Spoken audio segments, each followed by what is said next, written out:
Yes, so welcome to the second session of the Rutland Podinar series, just addressing current topical issues around fire safety. And we have questions which we're wanting to answer. I have with me today guest speakers Neil Ashdown and Danny White, who've given up their valuable time to have a discussion with us on these topics. And we have Rhonda, who's done some more research by popular demand from the Podinar we did in December on the history of fire testing and fire testing standards, which is very interesting, and a request for a timeline of that. So thank you everyone for participating in this and listening. And Rhonda, have you got a timeline to share with us? Yeah, thanks, Neil. I grabbed together or made a quick timeline of fire safety, basically going into a bit more detail on what I said on the last Podinar. So I can go through it quickly now. You can see it on the screen. So a brief history of fire safety. I've gone right back to 1666, Britain's, I would say, most disastrous fire that happened. I think 70,000 homes were destroyed.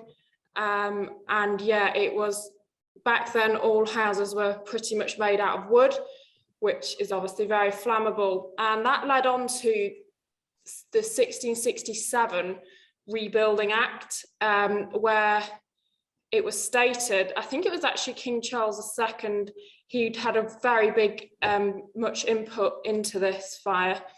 And he said that homes from then on had to be made out of brick or stone. So that really did transform the whole of London and Britain in the home building. And yeah, wooden homes, even St. Paul's Cathedral, that used to be wooden, of course it's now stone.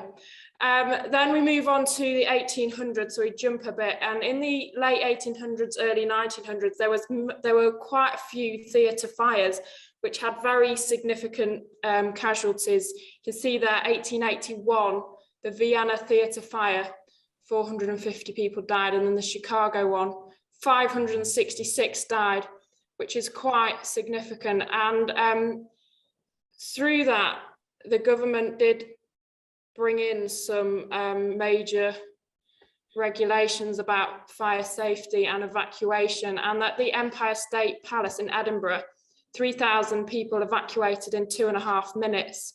And that then went on to it was used in future models on evacuation.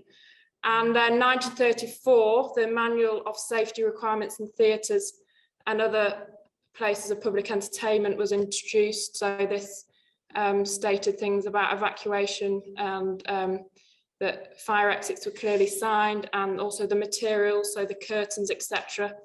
It went into quite a lot of detail. And then 1937, the Factories Act, it extended the requirement for means of escape in factories, which is quite major. That was after some major fires too. And then in 1951, that's when the first fire door legislation was introduced. So this is specifically about fire doors, and it was the BS 459 Part 3. That was the first national standard for fire doors. Now, in 1953, BS 476 Part 1 was the first fire door testing that happened in Britain. And then in 1972, BS 476 Part 8 replaced the Part 1 standard. And then the next fire disaster I put in is 1979, Woolworth fire, so a major department store. And it introduced a new law about the materials used in furniture and furnishings, and making sure that they were more fire resistant, because the major disaster in that, and why it was so terrible, was the furnishing. It had a very highly flammable material in it, so that was then banned. 1985, there was a fire at Bradford City football ground, killed 8, and that then led on to the introduction of Fire Safety and Safety of Places of Sport Act that was introduced then. Now 2000, that's when the Europe and British standards merged, meaning both standards were used in Britain. The European standard was actually, I guess you'd call it a little bit more onerous than the British standard, so it made things safer actually. And then 2017, we all remember, not very long ago at all, was the Grenfell fire disaster that happened, which was absolutely devastating, and I couldn't exactly miss that off. So yeah, things still happening then. Literally this year, the New York fire, which really came home to us, and that was due to a fire door not being closed and 17 people were killed, which is quite something. If that door was closed, we could probably say it wouldn't have been as bad as it was. So yeah, there's a bit of a timeline. We will send this round, and it just really helps you picture fire safety right back to the Great Fire of London to this year. So thanks, Neil. Hopefully that helps things. Yeah, that's very does help, and it just you're finishing off there with the need for closing doors, which brings me on to the subject of a question. Well, it's actually an experience of I think it's a friend of yours or someone you know very well, Neil, Alan Cox. He's been very much in touch with us since December and sharing all his experiences. But he was at a hotel in December where they were staying, and they were dishing out door wedges to the guests to hold the doors open. With the COVID situation, this was to help circulation and increase protection from the COVID. It's under the premise of air circulation. It's sort of quite alarming to hear fire doors being held open in these high-risk buildings. But yeah, just where Neil, whether as Neil and Danny, whether in this forum we could just talk about whether COVID is more important than fire door safety. I think you could look at it in two ways. And just before I start, for those that were listening on to the previous podcast who were concerned about my sort of career movements, unfortunately, I still haven't made it as a professional footballer, so I will be carrying on in the fire door industry. Right. I think... I was looking forward to that, Danny. When we're looking at circulation, I think you can look at it in two ways. That the principle behind it is correct, but the execution of it is completely incorrect. And again, it's back to we always talk about it in the fire door industry, let's do it on the cheap. Mm-hmm. So if we want to do things properly, why not introduce the door guards, which will hold open the doors, but will close in an emergency when linked up to the fire alarm? And I think from that point of view, it's fairly straightforward, because you're ensuring that, one, you've got the circulation, and secondly, if there's a fire, the doors are going to close and hopefully function as they should do. Yeah. And in a lot of hotels where there's circulation routes, also I'd recommend considering door closers that are permanently available in hold open, especially when you've got trolleys and cleaners walking around. The doors get damaged from the trolleys scraping on them. So if it's circulation route, why not consider EMAG hold open, so it works with the smoke alarm and fire alarm. Yeah. I think the other thing you'd have to question is, what is their smoke ventilation like? Yeah. Because there should be some sort of, hopefully, airflow there. So why can't that be incorporated into some sort of system? But then that would be more for a specialist in ventilation. Can I just say on that one, just a thought on those door guards and the like. Would they be closed at night as a matter of course? I'm thinking when people are circulating around the building, an open door's not such an issue, but when people are asleep, with regard to fire, then obviously that's a real danger. You're considering these as bedroom doors and hotel room doors rather than corridor doors, Neil, are you?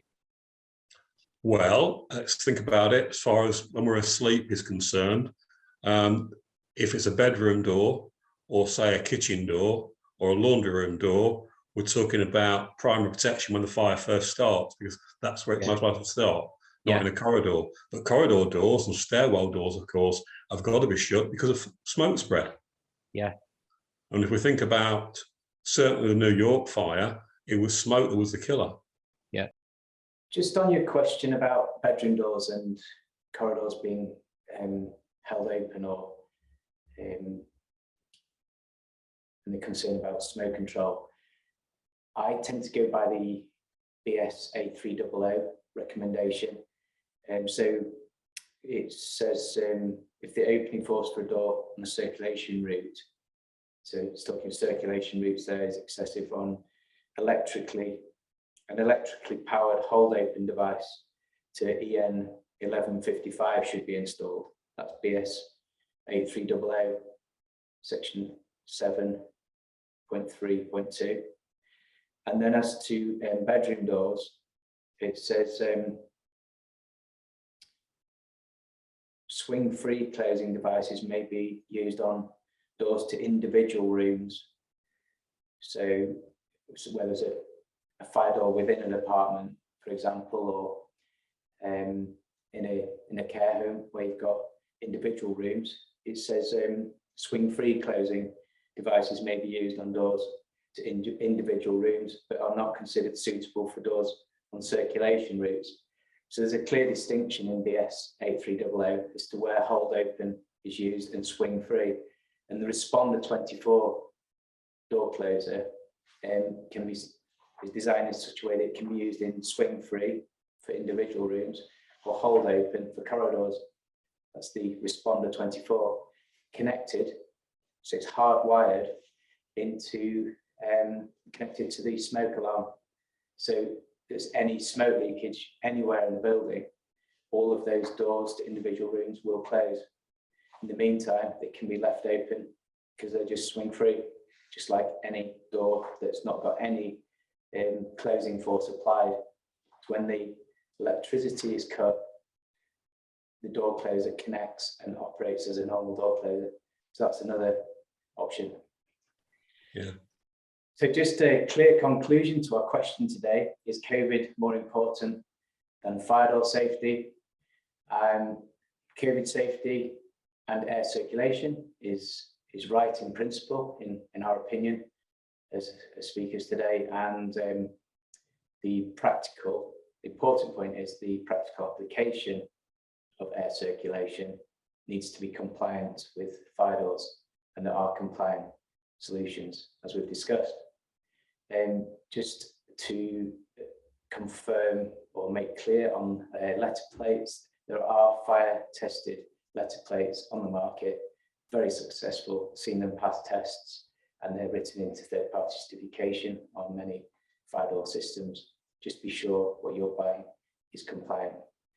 And with that, we'll just close on a shout out for our next webinar, 23rd of February, on the subject of third-party certification.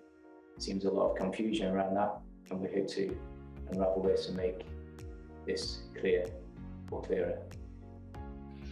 Thank you all. Yep. Thanks very much.